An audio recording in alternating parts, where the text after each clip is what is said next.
So, what's up, girl? Welcome back. Hey. Hey, man, it's been rough without you. But hey, we'll get into that afterwards. We got to start the show, but I mean, how's everything going in Miami? Everything's going great. I think Yeah. nothing of significant happened for Josh this week. Nothing at all. Yeah, Josh, what? No.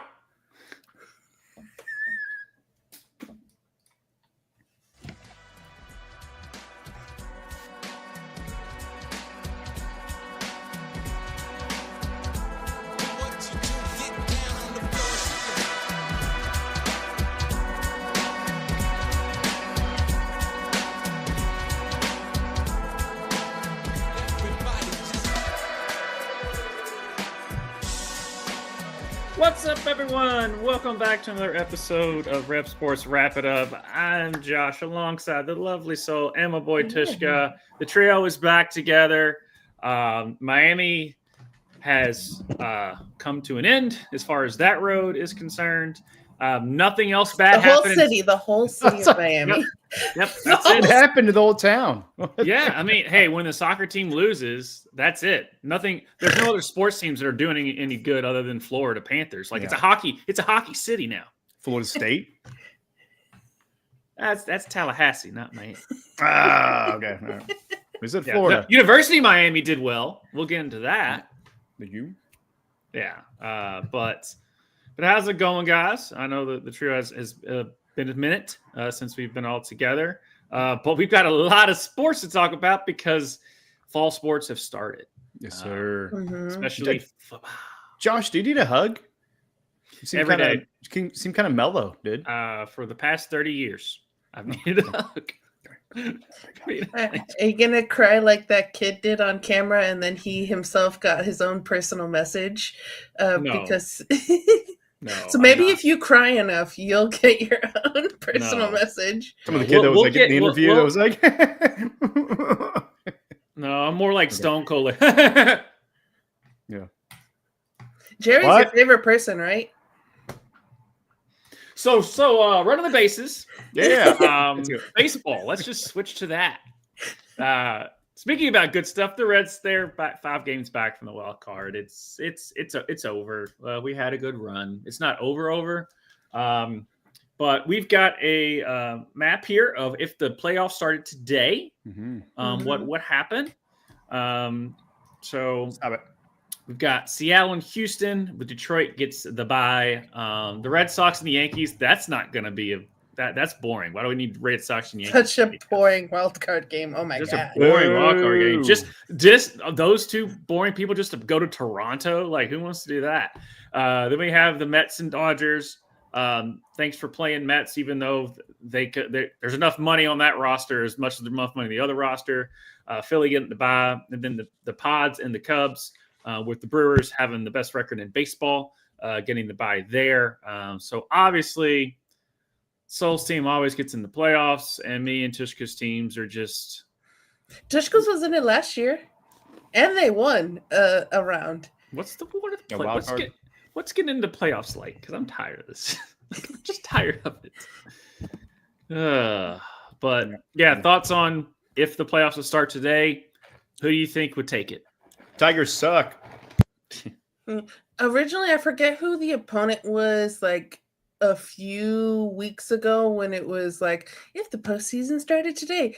Red Sox was not playing the Yankees, and now they would be if it ended today, and that would be a fun game, but I kind of don't want that because the Yankees are a little bit on a hot streak. So, yeah. Thank you, Boston, for entering the chat. Hopefully you can stay in the chat for a little longer, but I don't think they will. I mean, glass half full. I know this isn't the standard for the Red Sox, but at least you're looking like you're going to make the playoffs, unlike about 2 months ago. Looked like you were dead in the water, especially after you traded one of your best players away. We said long season. But yeah, it's a lot of baseball left. I mean, we're not in October yet, but we're daggone close. to it. I mean, there's the Hollywood Horror Nights is opened. That means that not much baseball is left for the playoffs. Horror? Yeah. I mean, that's how I talk about horror books and horror movies. You know, too many people like them horror books and horror movies. Yeah. Starting to get banned in different states. That's horror. The stability of horror books and horror movies. Whatever. I've lived in Kentucky and Tennessee my whole life. It's bound to come out, guys. I can't. I have to. Every fantasy F around show, which is Mondays at 9:00 Central. By the way, like, subscribe if you want to come join us over there. Me and Tushka can help you all your fantasy teams. I have to say T. Higgins about 5 times a show, just so Soul can laugh about it. Yeah. Hey, we got another Higgins to talk about, though. Yeah. And because I did go to high school in Tennessee and college in Kentucky, there are a few words now that I just say with a Southern accent, and it very much disappoints me. And horror is one of them. What's over there? Yeah. Well, you know what disappoints me is 3 teams from one freaking division getting in. Yep. Such BS. I absolutely hate you all in the American League East. But yeah, you guys actually deserved it. I mean, you guys were like 8 games ahead of my Royals. So congrats, Yankees and Boston. You got in. Yeah. And if it was to me, if it was done if the regular season was done today, you're probably looking at Aaron Judge getting another AL MVP and Schwarber maybe getting the NL MVP. I don't know, but Schwarber's definitely in the mix there for Philly. He's so damn good. But it'll be interesting to see. I mean, if the play, I would like even though I really don't, they're in our division, I would like the Brewers to win it just because they're that mid-tier team where, it's just, they're not like, oh my gosh, it's the Brewers, but they don't have like the biggest payroll. They don't have the smallest payroll. They're just right there in the middle. It's kind of like, they're not a large market team. And so it's always nice sometimes to see the little guy in itself get a chip, but they also have the best record in baseball. And kind of like hockey, if you end with the best record in the sport, you're probably not going to win it. So question for you guys. If the postseason ended today, who do you think is going to win the whole gosh dang thing? The gosh dang Jets. God bless. It's so hard to repeat, but the Dodgers can get hot. The Dodgers are Philly, is what I'm thinking. I think it's going to be one of those two. I really don't see a team. I don't see Houston, Seattle, Detroit. Detroit could with their pitching. I just hope Detroit, just because they're in the Central. Yeah. So then that way Kansas City can say we lost to the champions. Right. But I just don't see them beating anybody from the West. No, the Yankees just don't seem consistent enough right now. Neither do the Dodgers. Whereas Philly just seems like if you put them in a 7-game series, they're going to come out on top. They're just too consistent to beat them 4 times in 7 games. I don't see it, but this is me being a casual fan of baseball, giving my opinion. So I could be dead ass wrong. I think based on this, it's going to be Detroit, Philly. I'm going to go with you. I think it's going to be Philly. And I'm going to use a little method that Tushka uses is the continuation of champions. The flow of the city pushing their team to win. Yep. Sometimes it happens in 2s. Philadelphia Eagles winning. A lot of juice in the town. I'm going to go Detroit, Milwaukee. I'm going to go with the 2 smaller towns. I mean, but I guess I'll go Milwaukee winning it all. I mean, like I said, usually the rule of thumb is that the best record is the one that usually it doesn't end up winning. But let's go small ball. Let's go small market teams. Beat those big cities. They have the best looking logo. It's so dope. It's so awesome. Yeah, since they rebranded a few years back, it's so good. This is the best looking logo. Gosh, that logo. I sometimes just want to get a Milwaukee Brewers like shirt or something just because that logo is so damn cool. Yeah, I mean it's 10 out of 10 logo, hands down. Good job on the designer and the artist group that did that. You guys Rushed it. It was Van Greg, not Van Gogh. It's a distant cousin. Van Hagar, not Van Halen. Van Halen. Anyway, 2020 is whenever they did that. By the way, okay. This is the 50th anniversary logo. Yeah, well, they waited. They made it. That 50-year anniversary worked out because that thing is hold the phone, bro. This was the actual logo from 1978 to 93. In some form of it. It wasn't exactly kind of like it. It was a little bit disconnected on the M and the B, but the same concept. That's from the 70s. Good God. Good job. Good job, old school logo. Looking clean as a mug. Some old school logos need to come back. Dude, yeah. Yeah. I mean the arguably the best decade in music and one of the best logos in all of sports came out of the 70s. Yeah, there we go. There you go. Yeah, but that's all I have for baseball. Yeah. So it's time to move on, Tushka.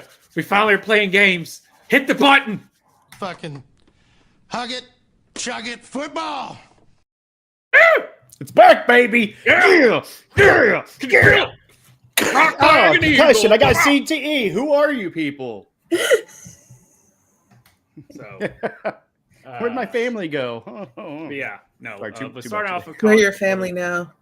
Yeah. I'll tell you after what I really meant by that joke. What you got, Josh? What are we doing? Yeah, so just college football is back. Week 1. We did have week 0, but week 1 is in the books. So we have Louisville beats EKU 51-17. South Florida upsets Boise State 34-7. Ohio State beats Texas 14-7. Arch Manning, who had all the hype, he was going to be the Heisman front runner, the Golden Boy, all this, they were tanking. Teams were already tanking for Arch. He was not good in that game. And then LSU beats Clemson 17-10 at Clemson. They finally get off the schneid as far as winning their opening game. Florida State, the big one, upsets Alabama. Not just upsets them, dog walks them. I mean, they were just a bigger, better. They physical to them, everything, which means the dynasty could be over. And I think it's over. Which it's been over for 2 years. I mean, let's be honest. Yeah, since Saban retired, it's like Kalen DeBoer is a good coach. I mean, his track record proves that. But Tuscaloosa is a different animal. You're taking over, according to people, Alabama fans, you're taking over God's throne, and there's not many people can feel it. So to give you some retrospect here, Kalen DeBoer, which is a coach now, is 6-4 against unranked teams. Nick Saban was 123-4 against unranked opponents at Alabama. And then this also snaps a 23-game opening game win streak for Bama. Just so you all know, things that happened last time Bama lost, it happened in 2001. So some things of significance happened. We can't forget it. So Never that. Windows XP and Wikipedia launched. Steve Jobs introduced the iPod, and the first Harry Potter film released. There you go. The last time Alabama lost an opening game, there was one of the best inventions ever released, and now it's obsolete. So it went its full life cycle, and Alabama was still winning. And it's been dead for quite some time. There's people that still use it. Surprisingly. Yeah, it probably is. Maybe nostalgia. They just like to hear, welcome. Right. You've got mail. Yeah. That or they're just creeps in chats going, ASL? ASL? ASL?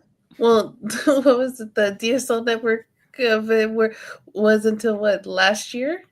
So no more. Some people were still working on that in our year of our Lord 2025. Yeah. Some people actually use that as intro music. I watched this video. I've got to find it and send it to you all. Maybe we'll watch this next week. It was like the high school intros, and it was like some of the best ones, and it was an overall weak video. But there was one it had that. It's like and like getting hyped. They go running. I was like, This is weird as shit, but I'm here for it, guys. Whatever keeps that thing alive, let's go. One of the most nerdy millennial jokes I ever came up with was when Drake's song "Started from the Bottom Now Here" came out. I was like, dude, you were on Degrassi. That's like you had dial-up and then went to DSL. Like that's literally what that song's about. Like it's not like you started in the gutter. You're on Degrassi. Dude, started with a Nokia brick. Now you got a yes, smartphone. Mm-hmm. I did. That was my first phone. Was a Nokia brick. Yeah, that's because you're one of us all. Even though you look younger, you're still one of us. Yeah, the last time Alabama struggled like this, social media didn't exist. Oh God, man, those are beautiful times. Yeah, all right. Dollar was strong. September was a good month, though, right? No. My dad's birthday. Yeah, see, it's my dad's birthday too.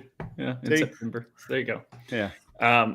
Western Kentucky did beat Northern Alabama, and they are 2-0. So they did beat Sam Houston State in week 0. And Oregon did take care of business, but not their mascot. We've kind of got a video of that. Yeah, the guy might need some help. Oh no! just like nope, I'm out of here. It was like mascot code. No one can see me. Yeah. I haven't seen this video, by the way. Yeah, I just saw a picture, but him running in shame, in absolute fear. His legs just buckle. God. Like if you look at his legs, he starts doing like the stanky leg. Yeah, it's almost like the box kind of dropped and flipped him, but like, just grab the head and get it back on and get in the game, bro. Like, what are we doing? What are we Started doing from here? the bottom now here. Oh my God! I mean, at least he's only going to be embarrassed for this weekend, right? I mean, that's not going to stick with him the rest of his life. Never. No. And then I think I put in there, Miami did upset Notre Dame 27-24. Everyone else took care of business. Nothing as far as top teams.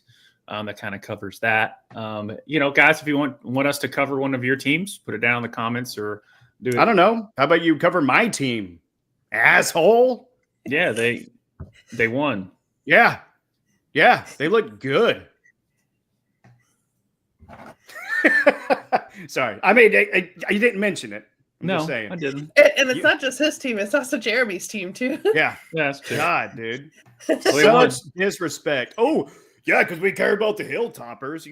Everybody at home, we know you had to Google Hilltoppers because you have no clue who they are. But the Oklahoma Sooners handily took care of the Illinois State Redbirds, tougher than they sound, 35-3. Absolute whipping. But John Mateer, I call him Mater, as well, probably the rest of the state does. He had an okay game, but even in his okay game, he had incredible stats: 30 of 37, 392 yards, 3 touchdowns, and 1 interception. The interception was early, but with the 392 yards, that is actually for a quarterback's premier game or first game with Oklahoma. That did set the record for the most yardage. Surprising, because you've had Baker Mayfield, you've had Kyler Murray, you've had Jalen Hurts. I mean, we're talking about NFL Hall of Fame possible futures. Sam Bradford. Right? Josh Heupel, because probably more notable as a coach than a left-handed quarterback who threw like this. It looked weird every time they froze it on him. Yeah. He's left-handed. But yeah, no. I mean, it was just one of those things. Good game. We'll see how he does. It's once we get into SEC play, that'll really can improve the mettle of Mateer. But come on, Mater. Let's get her done, bud. Mm-hmm. But that's all I've got for college football. And that's it for football. Well, we do have an image to show. It's pretty graphic. If you do not like decapitation, folks, go ahead and shield your eyes. Because it is art is life. So, yeah, talk about this one a little bit because you're the one that found it. Yeah, so art but make it sports. This person, I wonder if they went to school for just art because they just have an extensive knowledge of art. They've told multiple times, "No, I don't use AI. This all comes from the dome." That anytime there's something in sports, he finds a picture that matches from like European art, pretty much. So there you go. So did they use the hammer to cut the head off on the bottom? Like that's It looks like it. Rough, Although the bro. head should look more smashed in. oh dude, right? Yeah, like the neck should be completely like entangled and shredded, but No, the axe. If you look at the dude with the Those right, axe, yeah, the left hand, that gold, right, and then it looks like a shoe, but it's not a shoe. so what's the hammer? Is that coming out of the dude's like crotch? Is that his penis? I don't know. Is it you know what I mean? Is it just Yeah. leaning there? Because he's not holding it. Yeah. Yeah, but Axe Guy does have a little bit of a bulge on him. Just a smidgen. Yeah, yeah. But Ryan does say, my team is the Iowa Hawkeyes. Do you like punts? Yeah, no kidding. Do you like defensive players that go to the NFL and become something? Do you like tight ends that go to the NFL and do something? Tight ends, that's right. They are tight end. But yes, they're pretty much the game of the week. Iowa State this weekend. So Ryan Big gets good one. Yeah, it's going to be a good one because Iowa State looks really good. Yep. So- Early rivalry week for sure. Mhm. Which I'm happy with. I don't like it when they load up all the rivalries on one weekend. Mhm. Spread it out. Let us enjoy the rivalries. Just chew on some of that all season long. We need hatred to consume us Oh my for more than 1 week. I mean, this last few weeks, my spirit has kind of left a little bit, folks, and it's because I don't have enough hatred. I need to let it fuel my heart and consume me. And I can't remember verbatim how it is. But somehow he returned. Ooh. My palate cleanser. What makes Josh feel worse, that or the wonderful trade that happened in Dallas? Ooh, Josh. So Red Zone is does have commercials now, which sucks. It came out today. Scott Hansen says that it's no more the greatest 7 words ever put together is 7 hours of commercial-free football. It is 7 hours of NFL football. So I don't know how they're going to do it because they actually did have commercials last year, but they would do like a overlay or just do like, here's a box over here and then they'll show the game. No, it's literally just going to be a commercial. So I can't wait for that pivotal play where they just whopper, whopper, whopper, whopper. And they're like, did he score? I don't know. Hey, Tushka, Yeah. if Jerry didn't do what he did, he'd be like fuming at this right now. But because he's so upset that news of commercials is not fueling his hatred at the moment. I think he's like boiled over in the last week with hatred. It just when you are so dead inside, whatever. What's next? I just want Jerry to sell the team. Like you can't. What he's going to do? Fire himself? No, he's not. So here's what I'm going to do. I'm not going to freak out or do what you think I'm going to do. I am going to go through all 5 stages of grief and just cope with it. The fact that Micah Parsons, one of the greatest revolutionary players of this generation, in his prime, gets traded away to the Green Bay Packers for $188 million, $120 guarantee, $47 million a year. Here's what I'm going to do. I'm going to spend this thing. Actually, we get 2 first-round picks. So at least 4 first-round picks for the next 2 years. They're probably going to be in mid-tier. But who knows? We might find a quarterback. We might find guys that aren't worth as much money as Micah Parsons. We also get Kenny Clark, who's a fine defensive tackle. That way, when our books come around, we're not paying top dollar for CD, top dollar for Dak, top dollar for Micah, and then we've got all this stuff. Because the thing is, if he would have signed him, I would have been happy. But then when you pull back the curtain, people are like, "Why, Jerry, would you pay him this much money? You could have paid him to save some salary cap." Or you could have done what the Clippers did, which we'll get to here in a second. So you know what? I'm not pissed anymore. I'm over it. I'm done. I can't wait for football. Put me back with the other people. I think it's scarier when he's quiet. Oh my gosh, it's like just this boiling rage. It's Sizzling. it's the simmer before you put the ramen noodles in, right?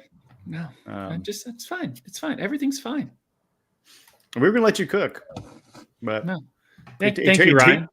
I don't think he turned the stove off. I think he actually unplugged it. Thank you, Ryan. Yes, Gabe Davis returning to Buffalo does make me happy because now Tushka's like, why? Why do I got rid of you?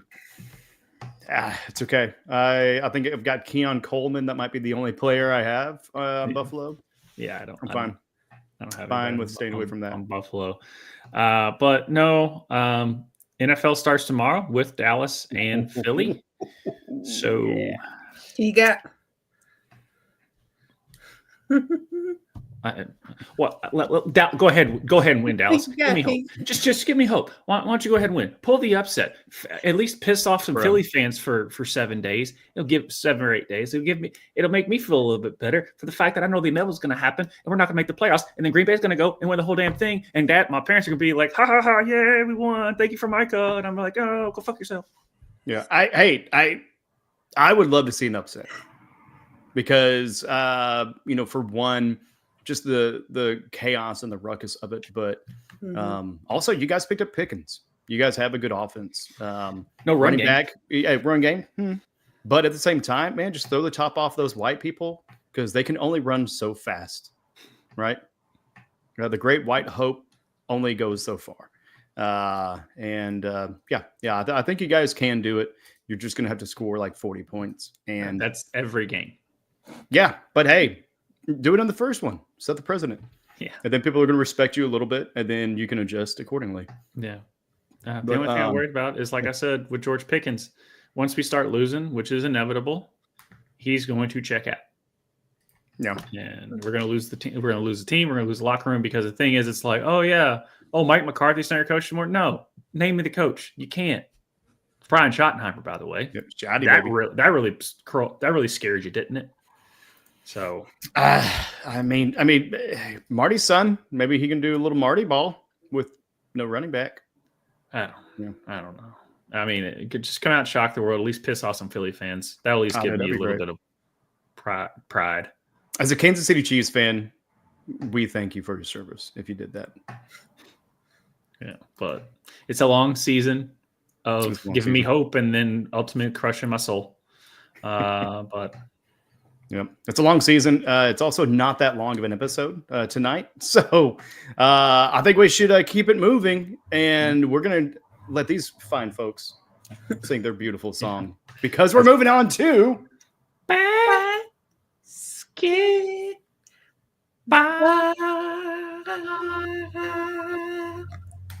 Oh, that's right. So good.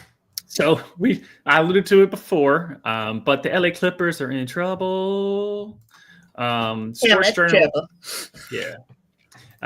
Sports journalist Pablo S. Torre, not to be confused with I think it's Mexican soccer star Pablo Torre. I just knew that because when I Googled Pablo Torre, 2 of them came up. So that's the only reason I know that Pablo Torre show. Shout out to him. That's why Pablo put the S in his name. But he broke a huge story that the Clippers owner, Steve Ballmer, skirted by the salary cap by paying $28 million through a now bankrupt company named Aspiration to Kawhi Leonard. Under the circumvention rules of the NBA's 2023 collective bargaining agreement, teams can be punished for circumventing the league salary cap. Penalties can include fines up to $7.5 million, direct forfeiture of draft picks, voiding any player contract, and a suspension up to a year for any team personnel found to have engaged in such violation. While both Ballmer and Leonard declined to comment, a spokesman for the Clippers denied the accusations. But this has happened before. Minnesota tried to do this, which basically paying players under the table, which are like, oh, we gave them an extension, or they take when the player takes a pay cut, they really didn't. They pay them in other forms, but for salary cap reasons, according on paper, they took a pay cut. So I'm pretty sure all major sports teams do these things. The Clippers and the Minnesota Timberwolves years ago, they just got caught. And Pablo Torre did go on the Dan Patrick Show to kind of explain what is going on. And we have that clip here. All people who endorsed this climate change company that planted trees to zero out your carbon footprint, like good guys, only for those same good guys to have since been embroiled in what has been concurrent Department of Justice and SEC investigations that have resulted in guilty pleas by one of the co-founders of the company, a prominent Democratic politician and donor named Joe Sandberg, who happens to have also been a buddy of Steve Ballmer.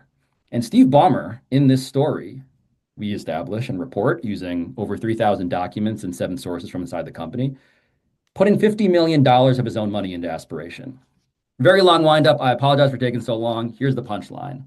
The endorsement deal that was the biggest, that Aspiration signed, given all those A-list Avengers, happened to be Kawhi Leonard. $28 million, more than 4 times the rest of the celebrity roster combined. And the kicker, you might argue, is that he didn't do anything. It was a no-show job, did nothing, wasn't obligated to do anything, which we can explain if you want. But the point being, it was a secret deal that no one knew about until now. NBA have anything to say yet? Not yet. Not yet. I should say Steve Ballmer and the Clippers, when we asked them for comment, they said that this was provably false, that they denied it. They did not know at the time that we had over 3,000 pages of documents and 7 sources. I look forward to them proving the falsehoods that they allege. I can tell you, though, from the NBA perspective, what I've been told this morning is that it's been a bit of panic over there. I'm told that they did not know about this deal between Steve Ballmer, or at the very least, between Aspiration and Kawhi Leonard, with the influence of Steve Ballmer, according to our reporting, being the driving force of it. So, yeah, it's going to get a little messy, Dan, over there, I think. What? Yeah, this is not good.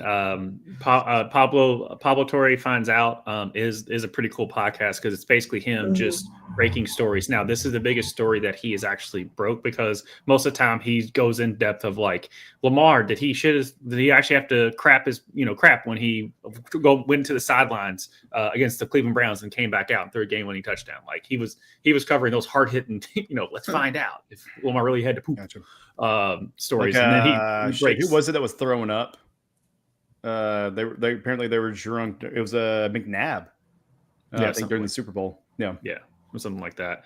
And then like Paul Pierce, he finally came out and said, no, he just really had to crap, but faked it like a knee injury, and they carted him into the wheelchaired him into the, and I think it was like Game 7, and then they brought him back out. It's like, oh my God, he's healed. It's like, and he finally comes out, no, I just had to take crap. Yeah, he's got a streak for some reason, but he's fine. But this is crazy because basically Dan Patrick goes on to ask Pablo, let's just think of it from this perspective of, how can they prove that he actually was he was endorsing, and they were just like, they're like, well, he never did anything. He never tweeted. He never showed up for anything. They never scheduled anything. Like there was nothing, because this was a shell company. This was all a fraudulent shell company that the 2 founders pled guilty to fraud. They were basically just a shell company. It was kind of like a Ponzi scheme in a sense of like, hey, give us money because we'll do good, when really it's just going into our pockets. And Steve Ballmer, I don't know how much things is going to come back on him. But he basically found a loophole of, here, actually just pay him 28, because I'm giving you 50 million, blah, blah, blah. But here's what I want you to do. Of that money, pay my player $28 million, because he also goes on to say, like, they signed him to a contract extension to get him through to his now max deal contract they signed, but at least it was clearing up some salary cap, because his new contract that he signed just recently is after the new bargaining agreement came out to where they could sign him on a higher max deal. They also got in trouble with Kawhi of tampering to get him to the Clippers for the first time anyway. So there's just a long track record of the robot that is Kawhi Leonard, who's really good at basketball, on the LA Clippers. I don't think anything's going to happen to Kawhi. They might suspend him, but he's getting his money. That has everything to do with ownership and not how he gets his money. So it's like, unless they find documents that say Kawhi really did anything wrong, from what I see in the collective bargaining agreement, it doesn't really hurt the player. It only hurts the organization itself, which I would think so. But this is a new story to me as far as kind of paying guys under the table to skirt salary caps. And, you know, they're like, well, maybe because LeBron's taking some pay cuts here and there. But then they're like, well, maybe they just give him ownership of the Lakers. Like that's those rumors have been floated out there. And then, you know, Tom Brady taking pay cuts so he can pay his stuff, you know, his players, all like his linemen and stuff like that. Who knows? But this is one that's finally come out, and it is when you're dealing with paying a player the wrong way to skirt the salary cap and also using a company that's a shell company that was literally just went bankrupt and is now being investigated and pled guilty to stuff. Like, this is just the start of whatever this is going to be. Yeah. So this is weird. It's just out of my jurisdiction. Yeah, sorry, I can clearly hear you guys. Oh, you're fine. But yeah, this is just a start, I think. And I don't know how many other organizations are starting to shred documents of other players that might have taken extensions. We'll have some very fun accounting, probably. Yeah, but that's all I got for the NBA because that story just broke today. So what's going on with people actually playing basketball? So unfortunately, we weren't able to be here last week, and so this is. Hold on, we got some breaking news from Kawhi Leonard.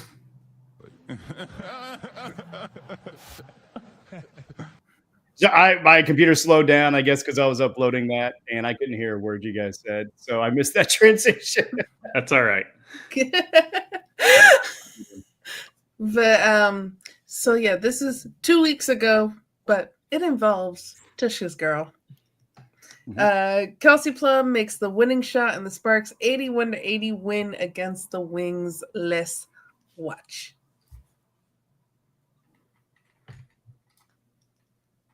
Yeah, it's not one to add. There we go. Probably watched this last week. We didn't. We went on last week. No, 2 weeks ago. I don't remember. I remember kicking inanimate objects off the court. I don't remember this. Here we go. Here she goes. Shake, bake. Get around to yay. Stare down. Get off her. She still got it. And Like in cold different dead stare. angles, it shows Paige. You can see she was so upset. Yeah. The Dallas doesn't have much to cheer for these days. All I got is Cooper Flag and Pagey buckets. Isn't Cooper injured? Yeah. So. Yep. There we go. We're going to do this slow motion replay. There we go.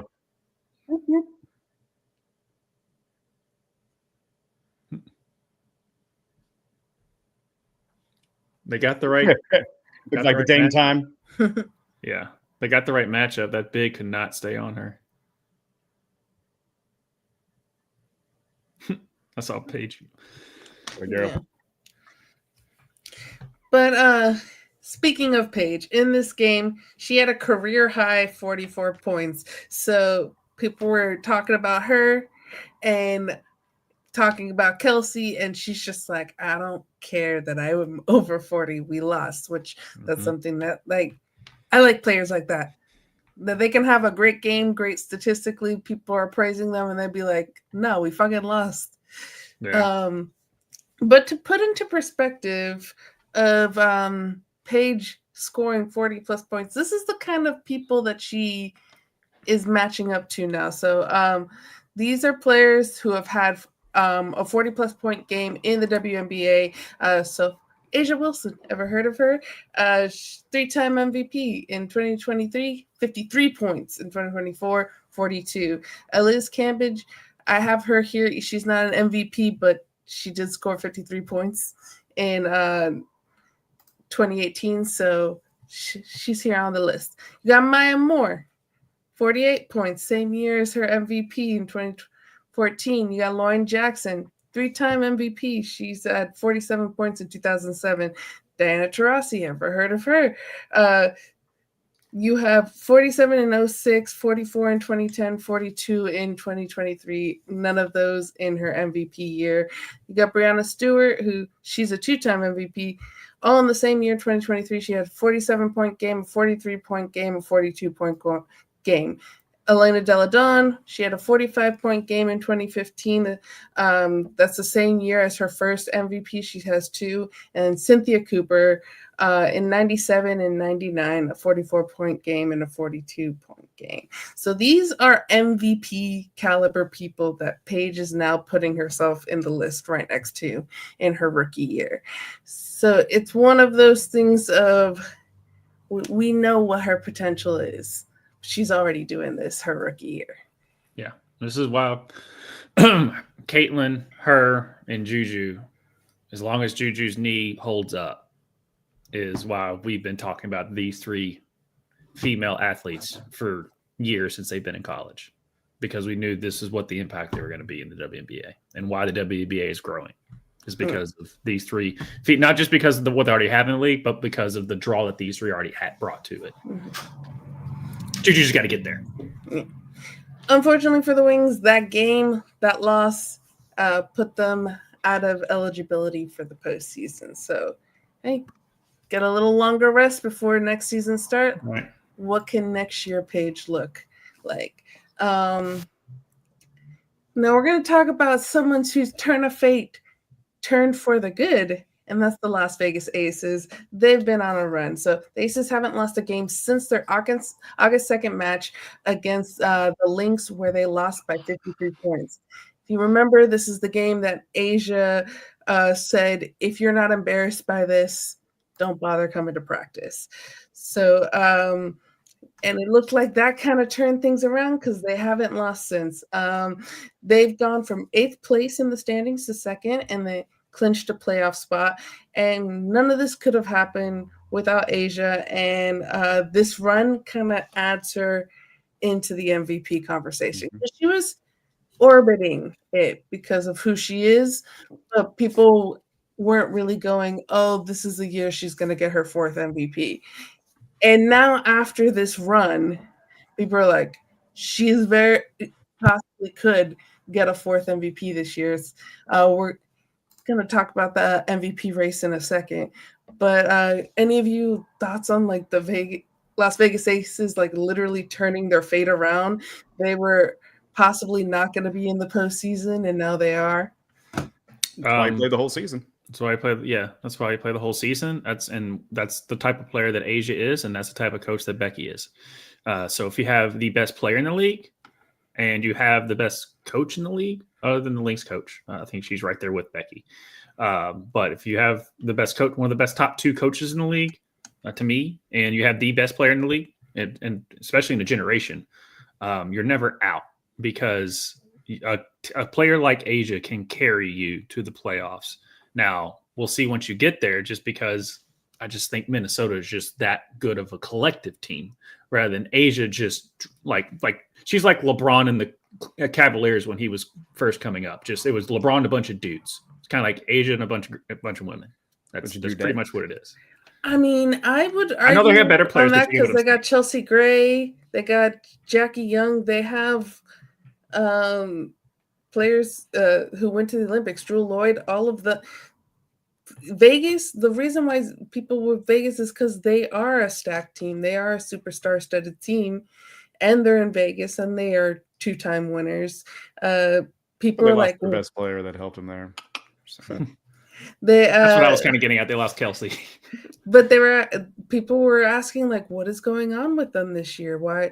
Like they have such good players. Why is Jewel not playing well? Jewel is such a good player.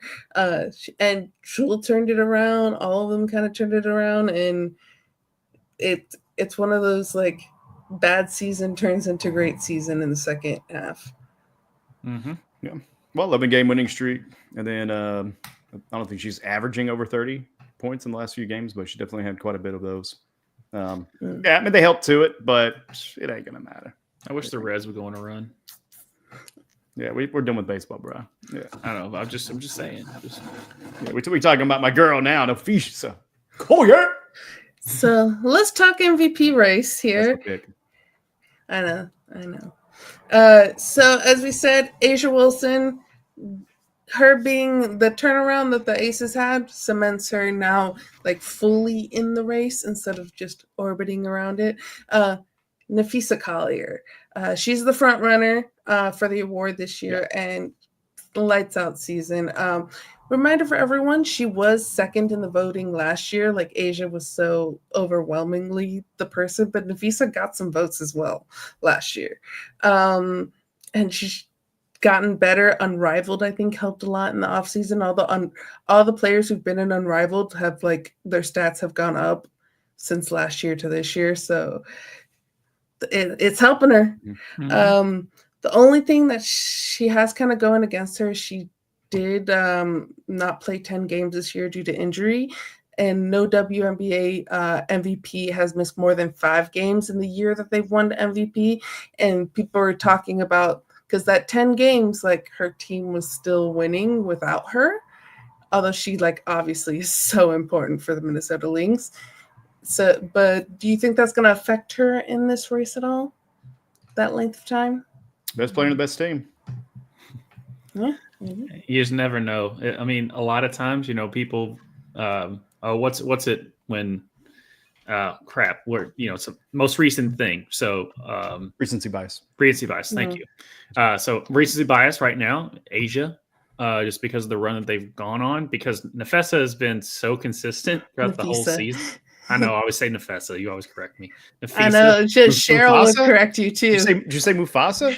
Nafisa. Okay. I'm going to get it right one day. But yeah, Nafisa has been so consistent and at being at a great level of ball all season, where Asia has been the recency bias just because of the struggles early in the season, where Nafisa's come out the gate and she hasn't slowed down. She's like basically Usain Bolt. Like she comes out of the gate and just keeps that top speed. Like that's what Nafisa's. That's what Nafisa's been playing. Their stats right there, very similar to one another. The third possible in this race is Alyssa Thomas. She's basically in this mix for her triple doubles this year. And if you look at her stats there, she's almost averaging a triple double. Right. Mm-hmm. She's had 7 triple doubles this year, making it a total of 18 for her career. She has more triple doubles this year than the person who is in second for most triple doubles in the WNBA in its history. That's Sabrina Ionescu at 4. So she's at 18. And then you have 4 and everyone else. So that's kind of why she's in the race. I don't know if it was going to push her over the edge or not. But hey, if you're almost averaging a triple-double, do you think that puts you on? I mean, it made Russell Westbrook win an MVP one year just because he literally averaged a triple-double the whole season, which he's the second player to only do it next to Oscar Robertson. Yep. So that's why I give but she has to get to averaging a triple-double to unfortunately be in the conversation with Nafisa and Asia. But hey, Alicia is also playing pretty well. Alicia is so this is my dark horse pick, and mainly it is one of those that she's just been so consistent this year with the Atlanta Dream, and is a big piece on why they've kind of turned around from previous years, and like they've clinched a playoff spot already. They've played really well this year. People were thinking, oh, they're getting BG, this is going to be fun team to watch, and now they're like, this team could possibly win it all. So I know she's a dark horse, but do you think this dark horse can make it to the top? Nope, because you're missing other dark horses like Brianna Stewart. She's been injured a lot this year too. Yeah, but still. I mean, it's cool that she's in the conversation, but I just, it's tough to beat walking triple-double, Nafisa Collier, and the best player in the league. What about Caitlin? She's been hurt all year. Yeah. So She probably would be in this conversation. Still could be Maybe. better stats. She could possibly win Best Coach of the Year. Yeah, no kidding. She's been hurt like 80% of the season. So, and they're probably going to rest her anyway since Sophie went out. But that's what I have for basketball. Like it. Right. Well, let's move on to novelty acts. And right now, the U.S. Open is still going on. Like right now, the men's is still going on with Sinner Massetti are still actually going on. They're in the third set. But we've got a little bit of controversy in the Just a slight. Just a slight. Even though we're playing the U.S. Open, we're going to use a British accent to tell you about what's going on. I'm not going to do it all in No, a British I'm not going accent. to do that. I don't know about it. Be like cooler if you did. You don't want me. I have a hard time pronouncing some of these names. I'm not going to do it in a British accent. You have a hard enough time with an American accent. Right. Anyways, yeah, we have had a little bit of controversy and a little bit of just like, people, why are you doing this at the U.S. Open, unfortunately? So first off, we have Czech tennis player Karolina Muchova broke down in tears at the U.S. Open. During her game, she spotted her ex-boyfriend in the stands, and she said, opposite my bench, my ex-boyfriend sat down. He sometimes shows up at places where he shouldn't be. That startled me a bit. I told him to leave. He didn't at first, but later he did go. It was hard to focus in that moment, which understandable.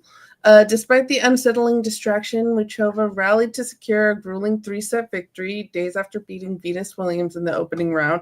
And then tournament regulations allow players to request that specific individual be barred from acquiring tickets or credentials on security grounds. However, in Muchova's case, despite her visible distress during the second round, it has been widely reported that she did not make such a request to either the WTA or the U.S. Open organizers. And she's Sounds like her ex isn't much over her. right. I would just say, guys, when it's over, it's over. Just like the one, Josh. It's oh gosh, yeah, it's over after that dad joke. I would have said her name was Carolina, by the way. And obviously I don't know how the relationship went. It might have brought back whatever feelings it is, and I don't know how recent the breakup was. I don't know anything about the story. I just remember seeing the video and her literally like she sees him and then she just stops and it just goes through it. So it was kind of it was a straight out of like a romantic drama of like it's straight out of a movie of her just stopping while she's in one of the biggest tournaments of her life because she sees her ex. Like it was kind of a crazy straight up cinema type thing.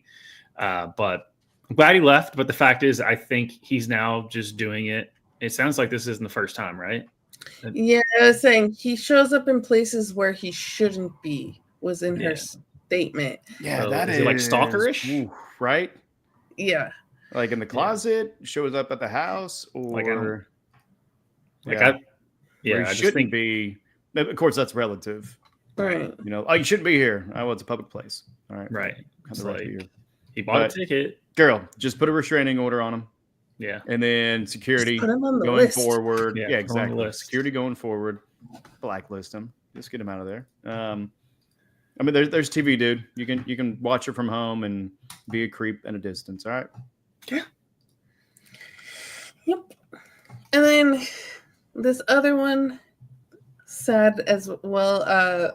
After Taylor Townsend beat Jelena Ostapenko at the U.S. Open, Ostapenko said some things to Townsend that can be perceived as racial comments. It's not cool. Yeah. So this is Townsend directly after the match giving her side of what Ostapenko said. Some people say bad things.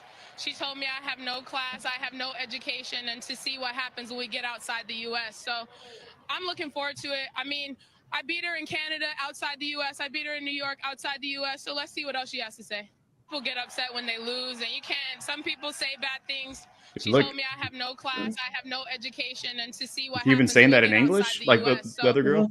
Yeah. Yeah. I mean, it was I could read her lips. She was like, "You have no class, you have no education." Now, two things. One, sore loser out of the gourd on that. Number two, this doesn't help tennis being perceived as a very snobby sport. So this doesn't help that because I've every time you have like someone that's, I mean, obviously they've earned it, but it's just you can just, even like when they show the stands, it just seems very snobbish. And this doesn't help the fact that this tennis player is a sore loser and just is showing the casual fan that even the players are, because you have those players like Djokovic, people just get on him for being kind of a pouty, blah, blah, blah. Nadal's even like that, even though off the court, Nadal's awesome. But like on the court, Nadal can be kind of petty in a sense, but that's just the competitive nature of tennis. But you can't be a sore loser. You can't let your emotions take over because that is way out of line. And part of what people were saying is she got mad because Taylor Townsend was like riling up the crowd. Okay. So my crowd. Is this Shooter McGavin versus Happy Gilmore? One's rounding up the crowd and people are like, don't you have homes? So this was a really good breakdown. The Shanty athletic houses or whatever he said. Yeah. Go back to your shanties. Yeah. The Athletic, they have a tennis podcast apparently, but this was a good breakdown that I saw of like kind of what happened. Are we at the video or Yeah. Oh, you already said the quotes? Yeah. Okay.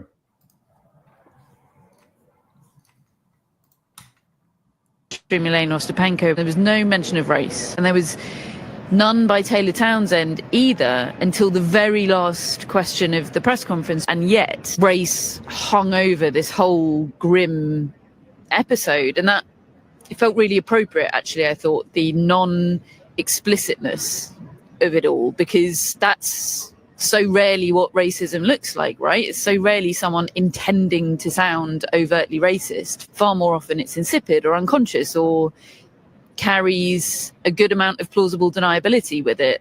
But when you're a white woman talking to or about a black woman, it's incumbent upon you to understand the dynamics at play, that casually accusing somebody of having no education, which is a pretty popular genre of racist assumption, by the way, is simply unacceptable, regardless of the context or what you intended. And her lack of acknowledgement of any of those dynamics, or even pause to consider them, regardless of her stated intentions, I'm afraid speaks volumes. The high-handedness of it all is what really bothers me, listing all the ways in which Taylor Townsend wasn't properly respecting the rules of tennis, as if she is the gatekeeper of what is and isn't tennis. Well, that carries a lot of racial undertones that she should be aware of as well.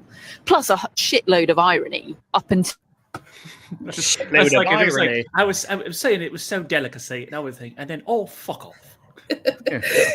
And she added the shitload of irony at the end there, because Ostapenko is known for blowing up and not being very classy when she loses, and Taylor Townsend is known for being a sweetheart.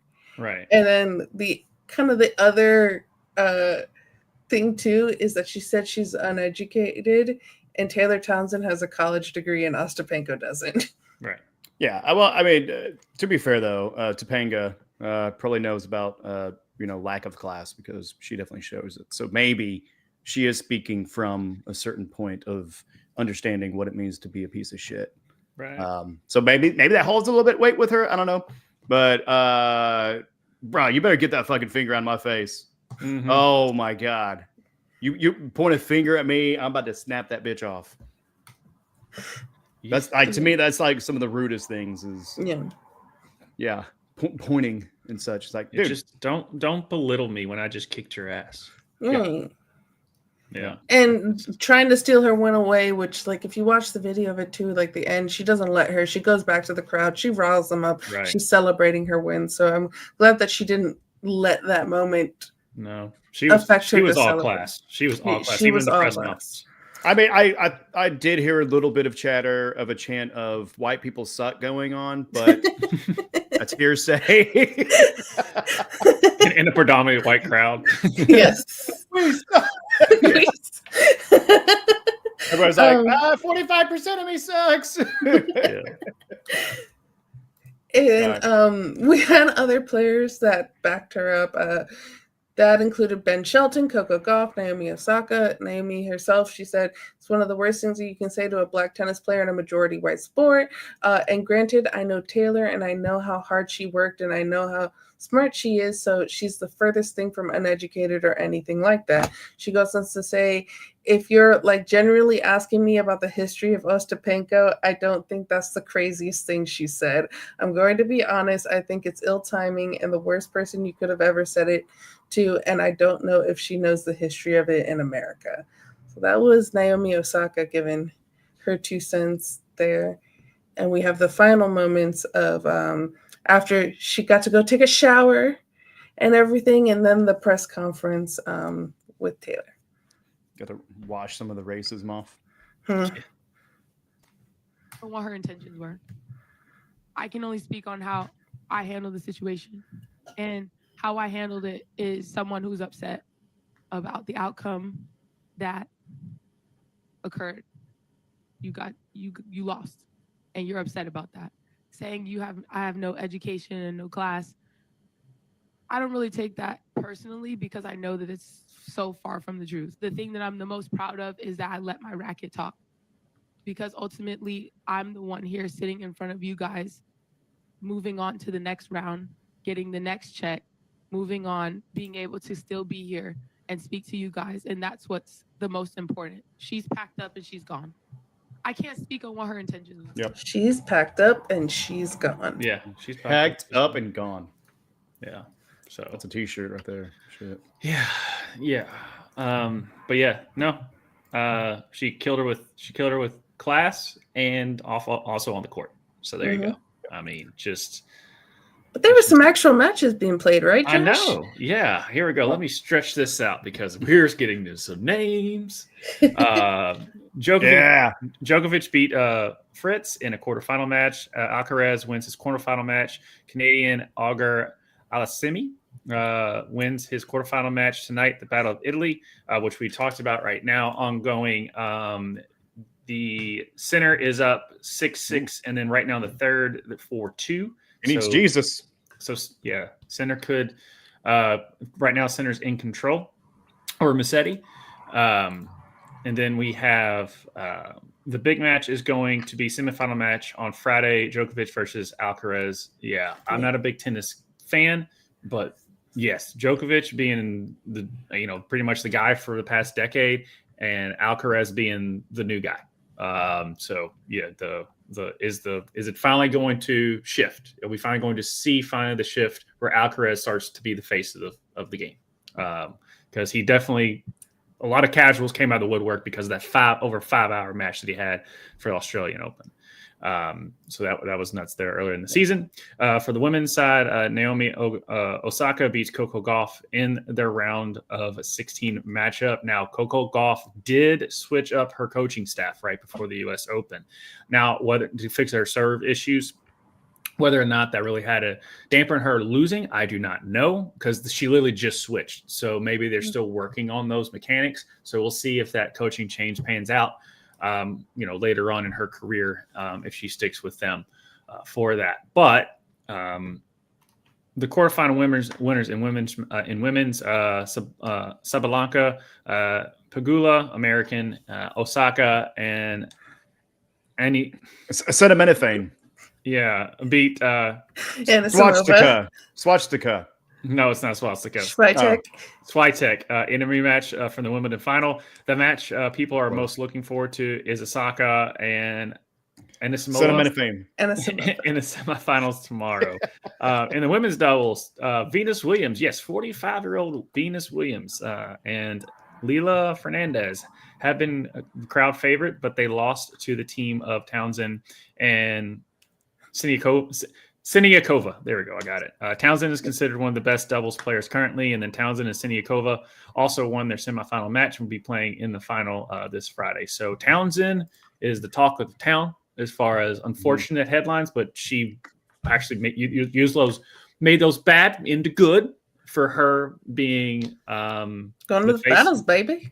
Yeah. So she is definitely winning the U.S. Open. Whether or not she actually takes any hardware home, she's won the U.S. Open as far as snagging all the headlines for all the right reasons, even though unfortunate things happened to her. Oh yeah, dude, She won her match. Fueled by hate and rage right now. No. Yes, she is. She As is. we all must be. She is the Princess Leia of this story. Yeah, I thought you were about to say she was the prince that was promised. Prince that was promised. Yeah. I mean, speaking of princes with the men's, I mean, Djokovic. I mean, it's incredible. He plays the NBA and he does tennis as well. And then Alcatraz. I mean, you can own an island and play tennis. That's interesting. I mean, nice. Some people want to reopen it, so might as well.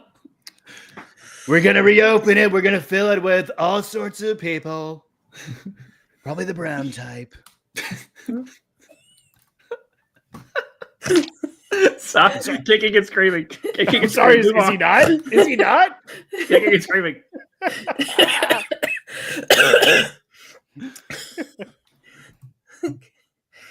I thought that was a spot-on impression. That was your best one, actually, that you've done. Yeah, we gotta be subtle with it sometimes, you know. I've got the best. Oh, what do we got? Nothing of note happened. So Grimsby Town beat Man United. in the Carabao Cup. Yes. I literally did this. I'm like, here you go. He's like, get that shit out of here. But Saul, nothing happened in America or Europe, right? In soccer? Nothing ever happens. Yeah. Nope. In soccer, a big upset. David won, Goliath nothing. It's a long win streak for the big guy. Okay. All right. Grimsby Town beat Man United in the Carabao Cup. So, for those who don't know, the Carabao Cup, also known as the EFL Cup, is a tournament organized by the English Football League and is open to any club within the top 4 levels of English football pyramid. So 4th division and up get to play in a tournament, and it's always fun to see like a lower division team beat a Premier League team. Yeah. So when you get those upsets, it's like, yes, because you're supposed to be considered levels worse than them. So Grimsby Town, they're in the 4th division, so the lowest level that can be in the tournament, and also known as League 2, because the English are weird and they go Premier League, Championship, League 1 is the 3rd league, and League 2 is the 4th league. You know, the English, they always do everything right. Yeah, and backwards. Aluminium, you asshole. And then there's the champion, and then there's that's the Champions League, but it's not just Premier League, but what's the big championship that all the champions play at? It's like the competition in Europe against other European teams. Yeah, whatever it's called. Champions League. That's Champions League. Yeah, so it's like I get confused on that too. So I don't know between the Championship and Champions League. Champions League, yeah. The ship makes a lot of difference, man. Mm-hmm. So much difference. The Black Pearl. So this game ended 2-2, and Grimsby, they won on penalties. Let's watch the final moment. I think those are hitting, bro. Guemo hasn't been under that pressure yet, but now he is. He has to score, remember. Listen to the noise from the Grimsby fans. And Guemo off the crossbar! What an idiot! Grimsby have beaten Manchester United in the most dramatic circumstances. The people falling over are my favorite part of the video. Park, Bedlam. Christy Pibb is engulfed. And Guemo hit the crossbar. Anytime this happens, I'm like, just don't injure him. Right? That's what I think every time too. Like security-wise, it's a nightmare, but it's like, okay, it's going to happen. How do you allow it safely? And then their hopes were seemingly dashed. Then as a player, when it's like, United equalised late on. Me, please. And then in the shootout, but I think part of it too is like, this is so much fun. Matthias Cunha. Here you go. Incoming kiss in 3, 2, 1. To win it. And Pim saved it.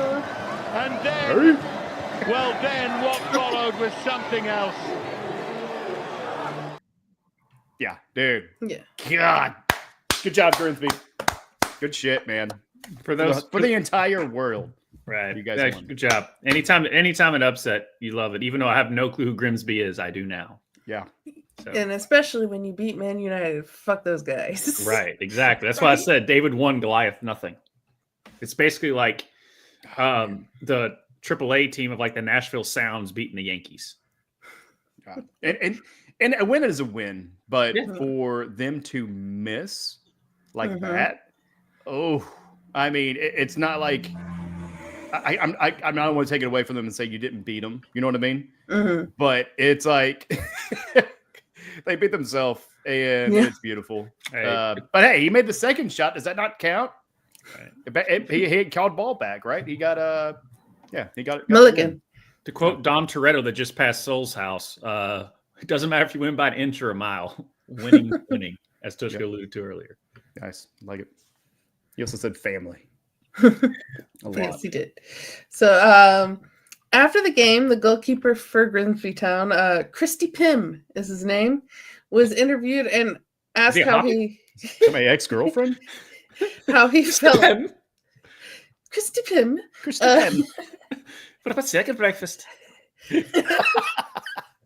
He was being asked how he felt beating Man United. Oh, is that me? Yeah. Mm-hmm. Okay. Well, whatever. I'm half human a little bit. Are you? Yeah, I am. Yeah. So nights like this, what you play football for. So yeah, it's beautiful. I'm a Man United fan, so I'm half human a little bit. Are you? Yeah, I am. Yeah. So nights like this.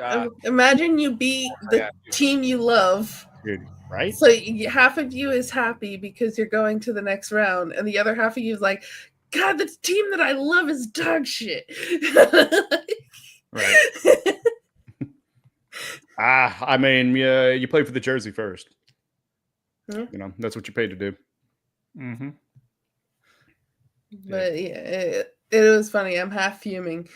He also said that he turned to the Man United away end kind of like during the game, and he said, "I'm a United fan." And one of the Man United fans said, "Let one in, then, you stupid bastard." Right. They also said you have no class and you're not educated. Right. Yes, exactly. They added that as well. Yes, those soccer hooligans are very educated. So but I did. Speaking about soccer hooligans, did you see the video of like I forget which fans it was, but they were at the Oasis concert because Oasis has this big reunion going on, and like a line of them just turned their back to Oasis, like when they played some song for I guess they were playing something for a rival team or something. But it's like you paid thousands of dollars to finally go see the band that you've been waiting to see for years, and your pride of your soccer team will not outweigh Oasis. Yeah, it's like if Journey played and people like in Pittsburgh or wherever they play it, they just turn their backs on them. Yeah. Actually, shout out to a friend. She actually went out to Europe and caught one of the shows. Small pub show, by the way. Not like you would think massive arena festival. I'm sure the festivals they'll play those, but this one was like intimate, like a few hundred. It's like, dude, that's so fucking like whenever she first showed the video, I thought it was bullshit because it said Supernova in the back, and I'm like, oh, it's a cover band, right? But it was like, oh no, that's the actual band. Okay, yeah. And then they broke up again, and then they got back together the next day. It's kind of what the Gallaghers do. Mm-hmm. But we got Americans scoring goals. Oh, finally! God, Americans doing something.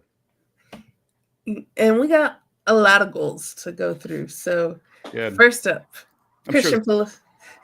This guy has no issues, right? There's never been none at all. He scores the second goal in AC Milan's 2-0 win over Lecce.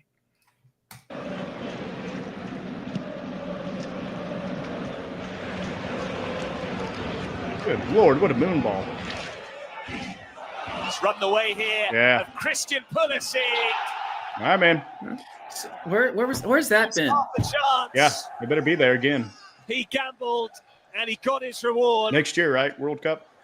The match winner in March, and it looks like Pulisic has made sure of the points in Salento this time around as well. Oh, I can't wait to be in the group of death either. Not fit enough to start. So that's why we won't be because we are the host nation. We're in the first pot. Okay. I always forget how I know we get in. I just don't know if it's like you go here. Okay. Yeah, you get placed into the pot 1. Okay. finds the net against another side from Pugliese in the If you have league. the actual. Just route 1 from Mignon. Yeah, I mean, just. Yeah. I mean, basically just good defense on the offense. Sloppy from. It was very sloppy defense, but Danilo Vega. Pulisic he put himself in the right position. Pulisic, Quick, touch good strike. to put him into the goal scoring position. And the goalie did the splits. And then just bends around. Yep.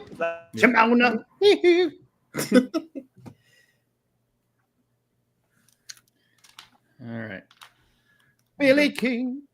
And that's Christian's goal there. Yep. Next up, we got Malik Tillman. He scored the 3rd goal in his debut for Bayer Leverkusen in their 3-3 draw with Werder Bremen. I'm sorry, Vader? Werder. Vader? Werder. Vader, the burger. Verde? Green? They do have green jersey. Muy bien, Tape. Y aquí se viene para García, que ya relojeó a jugar con Grimaldo. Dale vos, se viene Alejandro. La va pidiendo Cofane por fuera. Sigue Alejandro. Buscaba filtrar. Le queda Cofane. A ver, Cofane, algún arco, chicos. It sounds like a yeah, it is. It sounds like a Spanish munchkin, and I'm here for it all day. She does not have Andres Cantor's lungs. She had to take a breath there. Right. Yeah. Oh, Malik Tillman, I need you to. He's been playing so well. Yes, he has. And this one of the call-ups that I'm excited for. Please do something with the U.S. shirt because you do it for clubs, do it for country. Josh Sargent scored both goals in Norwich City's 2-0 win over Blackburn Rovers. The first was a penalty, so let's actually watch the goal. Okay. We always expected a very tight, very competitive game here today. Perhaps less so once Blackburn were reduced to 10 men on the stroke of half-time. Here's Sargent. Schlupp to his right. It's Josh Sargent. Nice. Oh, Damn. what a way! I can see why you're wanting him to play like that. Real. He's 2nd of the game. He's 6th of the season. Splitting the towers, freaking hitting the top bar. No, I mean, he plays well for the U.S. It's just he hasn't been able to get a goal for the U.S. in a very long time. I think 2019 was the last time he scored for us, and he's still doing the little things right when he plays for us. But if you're a striker, you gotta score goals. Yeah, it's true. Also, side note, how come you get names like Josh Sargent? You stuck me with like Animorph and Swastika. Like what's going on here? Sorry. Wait. What? Animorph? Where are we getting that one? Animova. And a Samova. And a Samova. Oh. I was looking at my brain, which is like Animorph. Shout out to the 90s book series. What the fuck did I say? Acetaminophen. Yeah. Next up, staying in the championship, Haji Wright scores the first goal in Coventry's 2-2 draw with Oxford United. Grimes once more, and De Silva, and Mason Clark. It's intricate. They played Rodoni, and he's crossed at near post. Right, gets there, Hennig gets a touch. Yeah, right, there we shoots. go. He had that cross, but I like the way he switched it because everyone was going towards the cross. Mason Clark. He took a gamble and it paid off. Because he was right there making a run, and it was there. I mean, 5 people within distance right there. That was a Thanos. I'm gonna do it myself. Yep. Hold my beer. Yeah. And next up, we got Folarin Balogun. See, there you go. He scored the second goal in Monaco's 3-2 win over Strasbourg. Strasbourg. Tastes like That is not the right. Well, that was the next one. It's Louisville.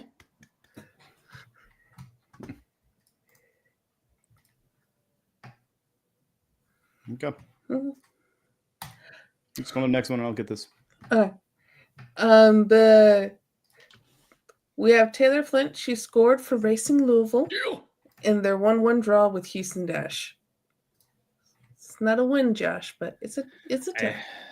Yeah, well, I'm used to not winning. I said maybe. Okay. Wasn't able to get that link working. The flogging Balkans.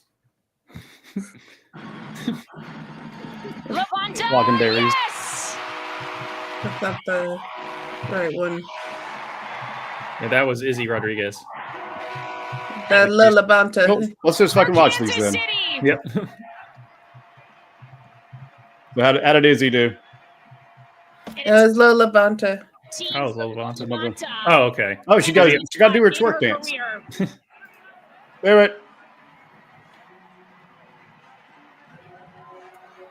No. 2-goal lead for Kansas City in this first half. No, in Kansas City yeah. get the lead. They're so comfortable sitting back, going in transition. There's the foul on Kurtz.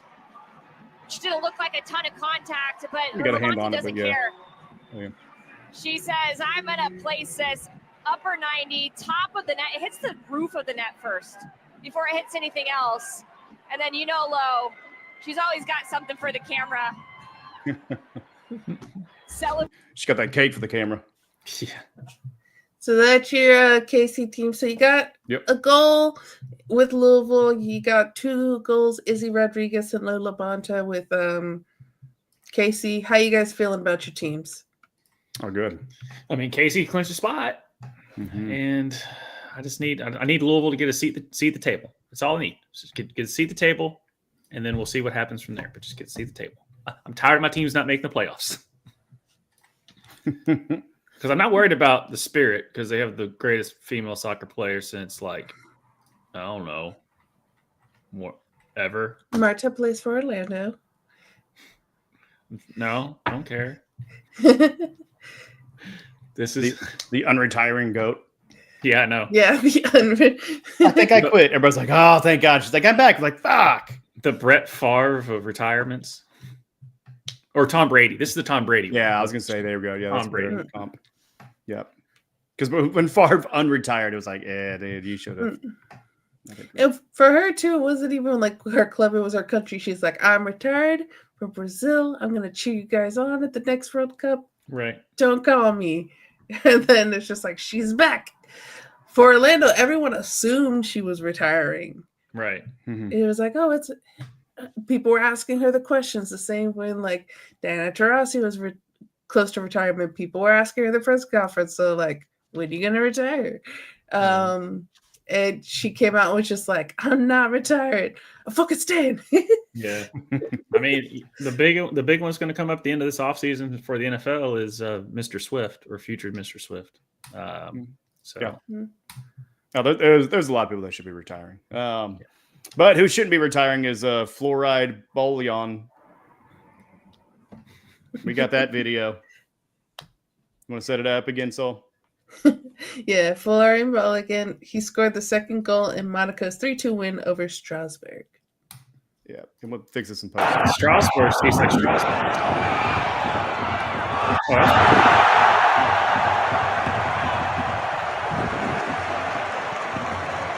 You have a little kiss. Just for you, Tishka. Just for you. The lightning. There we go. There you go. It's like the hand cam is so tough to follow. Yeah. God, yeah. Skip and jump with that shot, dude. Mm-hmm. That's kind of a messy special. Like he would do that all the time. It'd be a lot higher and be like, anyway, he would just make sure he get him out of position, but he would do that all the time. Yeah. Do people rainbow kick that much anymore? I've really seen not it. in competition, right? Yeah. They bicycle all the time, but they don't do a rainbow or anything like that. Yeah, I haven't seen the rainbows. I mean, in a while. I know in high school it was all the rave. Yeah, everybody was doing it, but yeah, I just wonder if maybe that changed because it was just not as strategic or quick. Yeah. Rainbow kicks and spokes on your tires on your bike. That was kind of all the craze back at that time. Bro, they still come with spokes, bro. Really? Had a kid ask me like, "What are these?" I'm like, "Oh, bro, you don't even know." Don't even know. Yeah. Okay. All right. And the next one. Is this the Izzy Rodriguez? Taylor? It's the Taylor Flint? Taylor Flint, yeah. Mm-hmm. I'm not up for Louisville. So we haven't watched that one yet. Let's go. Okay. I thought you said it. Okay. Yay! Go team. Flint is there, and they score! Taylor Flint puts Louisville on the board. He Flint? 1-0. Hey, I played indoor with the coach. Was that the coach you play indoor with? Yeah. Nice. Beverly, I think it's Yanez now, but it used to be Goebel. You can place it on that woman's head. It is a sure goal, a perfect delivery off that corner. I'm sure her eyes got big. She got super excited. Play there in Louisville, or do you guys play in Nashville? That was Louisville, because she dated. She played in Miami. Perfectly and placed. She was dating, I guess now her now husband, Jane Campbell knows but she was nothing about dating him, and he played for Louisville. And Louisville is So, up I at think the University of Louisville. But Taylor Flint here, so tall. certainly helps to be Yeah. 6'1", Real, but my right? goodness, they perfectly Towering placed over. header. Yeah, I just unfortunate self-inflicted wound. The reaction says it all. Taylor Flint. She probably just picks them all up. Just gives them a big hug. And lastly, we've got Izzy Rodriguez. She scored the first goal for KC Current in their 2-0 win over the North Carolina Courage. And cleared out by North Carolina. Second ball, Rodriguez, and it's in! Yeah. All the way from amazing. outside the box. That is an error in some terms. That is no one called. I got it. Now for Izzy Rodriguez, that's her first of the year. That is. And you can tell Kansas City Is Rod. recognized a weakness at the near post for this current squad, because every one of their corner kicks have gone here to the near post space, not cleared all the way out. Everyone just Rodriguez freezing. sees it back up on her left foot, and we saw a goal. she thought the keeper had it. Right, yeah. Took a bad angle. Yeah, they're already going into transition defense. If you just send But the thing is, you're not supposed to assume the keeper has it unless the Right. keeper does this. Right, so which because is like, you can see her face, like as soon as she turns, she's like, "Oh, come on!" And then the keeper's looking at her, so it's just and Murphy yeah. I mean, like a visual block. I mean, it happens. Right. cheersing her teammates There we go. and celebrating There's a celebration that cut off her right there. first goal of the season. So I mean, what are we talking about? Basically, just not Seven. being able to see it because No, of the wall of defenders. 3. Yeah, Yeah. number 3. Like she just stopped. Yeah, and I mean, it's so close right here. Yeah, Getting a shoulder in. But man, yeah, good stuff. yeah, how high Alyssa Sanchez flew in the air too to try to stop Right. it. Superman. Phew. already greenlit the second one. Well, that's what I got for Americans scoring goals in Osaka. Yeah, good job, America. Keep it up. Come on. Let's get some momentum into next year and actually do something, especially on the men's, because no one's expecting you to really do shit. So, not right now. Great. You guys ready to get a little weird? Let's get weird. Oh, dude, we've been weird. What are you talking about? Weird. So, I thought we haven't had this in a few weeks. It's been a while because we haven't gotten any good memes in a while. But now we have Sports Meme of the Week. Sports Meme of the Week. And because of the start of college football, we're going to go to Miami, the University University, and we're going to look at what these nice, classy, Educated.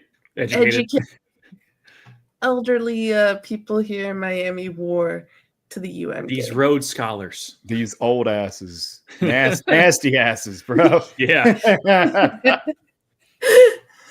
My name's Peace. I come in peace. And the thing is if I can make out the back of the jerseys, it's 6 and 9, but they need yeah, right. Yeah. That's awesome. What's the definition? Put it on a Hallmark card, guys. It's people. Yeah, I mean relationship goals, right? Right. I mean, exactly. It's like they've been together for a long time. They're retired, enjoying their alma mater, and they may bone in the parking lot. Who knows? Possibly. Two horny Really motherfuckers. They're in Miami causing hurricanes in the trailer. No kidding. Love it. That's it's such a good find. Thank you, Instagram. Thank you, the Miami pages. Yeah, pretty much. But Josh, where can the people find us? People can find us, at least me and Justin Toner, tomorrow night at 8 o'clock Central, 9 o'clock Eastern. For Ruckus Wrestling, we were off last week. We will be back this week breaking down a bunch of pay-per-view/PLEs and about 2 weeks worth of wrestling over there, and also going over some other news and notes that are going around in the world of wrestling there. And then on Friday, Sol and I will be breaking down our book of the month, a REV Book Club, which is The Wolf Den by Elodie Harper. So it is. So tune in over there if you guys want to join. We always have our Discord members. Shout out Ryan, who has attended every single one of them. And our Discord link is down below to join us over there. It's free. It's not just, we don't just talk about books and sports and also fantasy sports, which the Fantasy F Around will be back because week one is upon us starting tomorrow. So we will be breaking down and who knows, you might see myself lose a fantasy match while we're live because it's happened to one of us. Not pointing any fingers. Yep. Yeah, we'll see.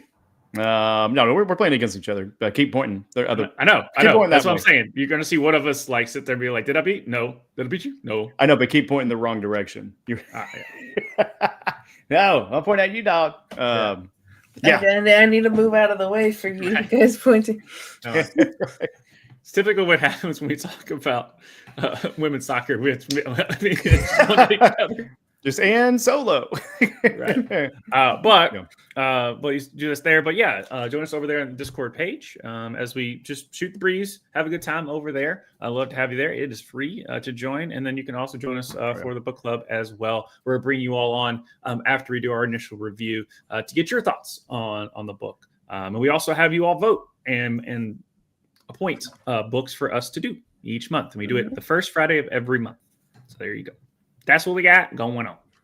That's perfect, man. All right. I guess we're going to be out of here, y'all. We'll get one more video for you, bitch. Your moment of zen. It's your moment of zen. That's a sport. You like tennis. Let's go. I mean, if I'm defending, I do that.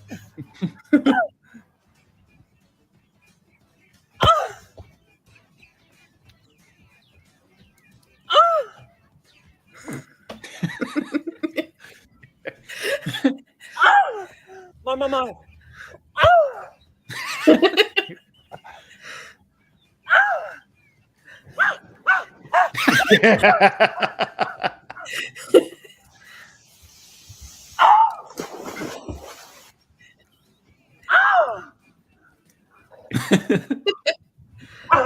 You got that shoulder.